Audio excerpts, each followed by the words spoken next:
A while back, I made a video about this cold steel Hudson Bay Tomahawk. Had a viewer question about whether I like this better than the Pipe Hawk. I didn't have a Pipe Hawk, so I bought one. And today, we're gonna put this cold steel Pipe Hawk through our rigorous scientific testing process. That's what's coming up next here on Survival on Purpose.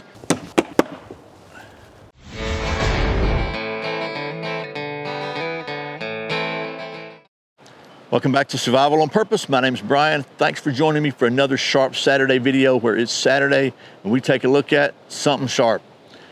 And as I said today, that something sharp is this cold steel Pipe Hawk.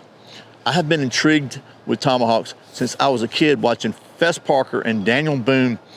He also played Davy Crockett in some Disney movies, but I think Daniel Boone was the one with the iconic Tomahawk throw in the opening sequence. Anyway, I always thought that was cool. So we've looked at several different Tomahawks on the channel before. Like I said, recently we took a look at the Hudson Bay Tomahawk from Cold Steel. And I had a question from a viewer about which one was better, whether that one or this one. So anyway, I'm repeating myself. Let's get you down to the old stump top and we'll get to doing some of that Tomahawk stuff. You want to? Today's video is sponsored by my friends at XS Sights, the fastest sight in any light. I've been using XS Sights for a lot of years, and it's really cool to have them as a channel sponsor. XS Sights are made in the USA in the great state of Texas, and you can save 15% on your order at their website by using the coupon code SOP15. By the way, got some notes here. A big thanks to Bruno Leo 8879, if you're watching, Bruno, for encouraging me or inspiring me to get this Tomahawk, because it's always cool to have another Tomahawk, right? Okay, so here is the cold steel Pipe Hawk, and talk about the specs on this versus the cold steel Hudson Bay Tomahawk. So the cold steel Pipe Hawk is 28 ounces altogether, although I weighed it and got 27.4. versus the Hudson Bay, which is listed at 24.6 ounces, and I wound up with 26.3, so about an ounce difference between these total weight. The blade on the Pipe Hawk is 3 inches cutting surface, and on the Hudson Bay, as you can see, is a little bigger, is 3.5. They both have a 22-ounce hickory handle. They're both 22-inch hickory handle, both 22 inches long. The Pipe Hawk has a fully hardened pipe-shaped hammer pole, nice and flat. Kind of mimics the old piece pipe, versus a differentially hardened pole here on the Hudson Bay. So both these you can use it to hammer in spikes, nails, or whatever.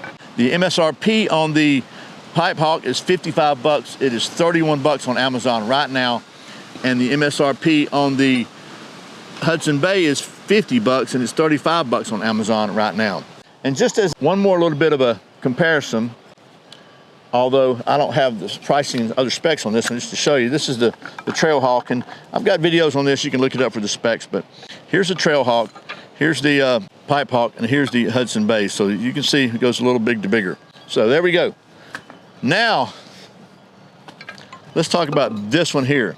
So one of the things I always like to test is the sharpness of these things, of any kind of bladed implement, and every time I do that, somebody says, you know, you got to sharpen this, you know, you got to sharpen that, you know, blah, blah, blah. Okay, I know, but I like to see how they look out of the box. So this one seems pretty sharp. It's certainly not going to be shaving sharp, but we got to give it the old scientific test, right? So we'll try the old redneck sharp test on here and just see if we get any kind of I mean, I don't think we will, because I'd be really surprised if we did. So obviously, it's not shaving sharp, but again, it's not a knife. So that being said, let's do some of that Tomahawk stuff with it. Okay, so this is my chopping test medium. So we're gonna see how well this thing will chop on this corner of this. This is oak, by the way. Pretty tough stuff. Let's give it a little chop. Oh, and it bites pretty good right there.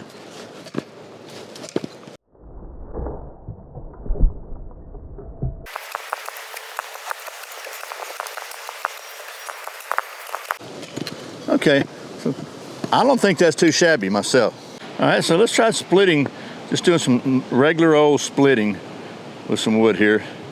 Something you might want to use a tomahawk for. Okay, I hit that one a little thin. See if my aim can get better. And then if we want to be a little more precise, we can always baton, since it's got a hardened hammer pole. So that, in my opinion, it's not too shabby. Let's see if this thing will do anything towards making a fire.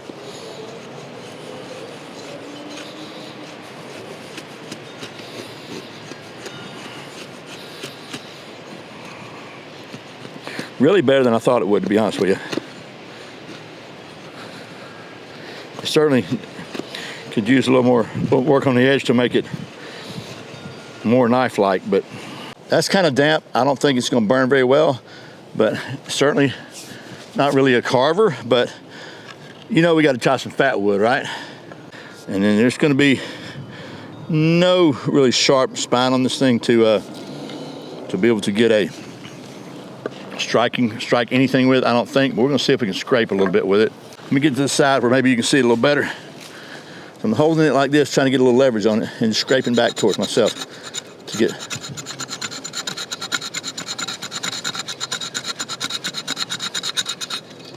some of that fat wood, just a little bit of fat wood dust here. So we're going to try the ferro rod. I don't think there's anywhere that it'll strike. I don't think it'll strike up here. Let's see. Let me just try it like this.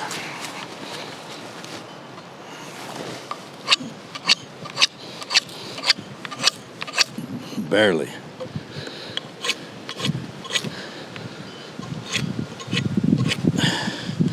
So the wind's not going to help us. So we can try the blade. Oh man. All else fails, go to our favorite ferro rod. This one here with a butane cylinder around it, canister around it. And there you go. So definitely helps with the fire prep, if not the fire starting. What else you think we should do with this thing? Okay, so how did the Pipe Hawk perform in the, I guess, practical testing?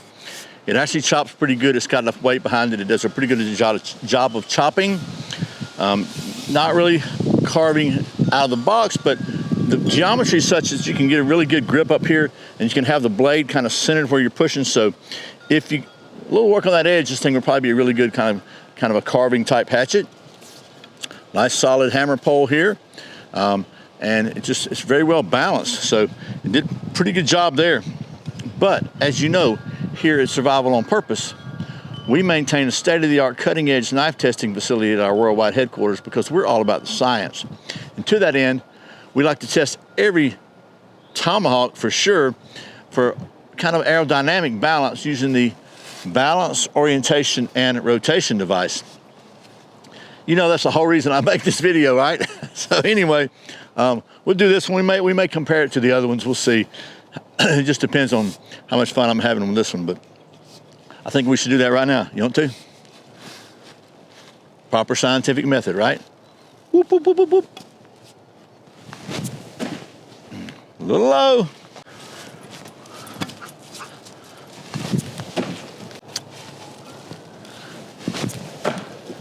I'm liking this one a lot. Mingo, you're my hero. By the way, I believe that part of Mingo was played by Ed Ames, who I don't think was a Native American, but anyway.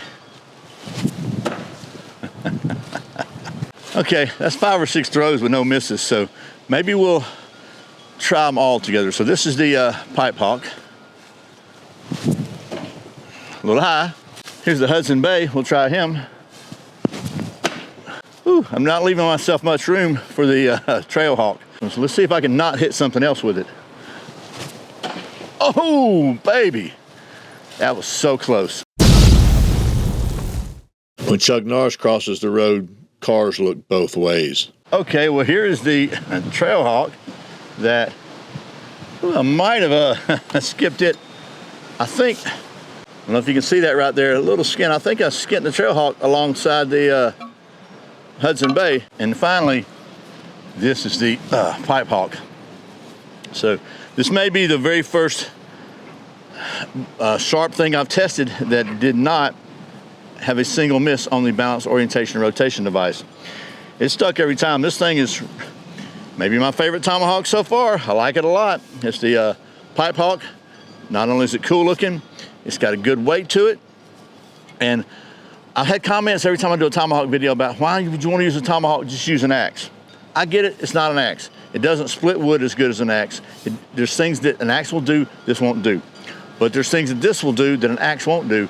And if you're gonna have one or the other and you're gonna carry this with you, A, it's usually lighter. B, if the handle breaks or have a problem with the handle, you can replace this handle in the field, because, as I'll show you on the Trailhawk, it's just, all you need to do is carve yourself a little flare here and the handle just slides off. So there's no, you don't have to hang this head like you do at an axe head. So to me, that makes it a lot more versatile and maybe better long-term for survival. Certainly it's not for building a log cabin, but just for a good handy all-around tool. I think a tomahawk is a really, really good choice. And I think this Pipe Hawk right here would not be a bad choice either way. So I hope this has been helpful, somewhat informative, and maybe mildly entertaining. I really sincerely appreciate you watching Survival on Purpose. Remember, survival's not an accident, so be prepared. I'll see you next time.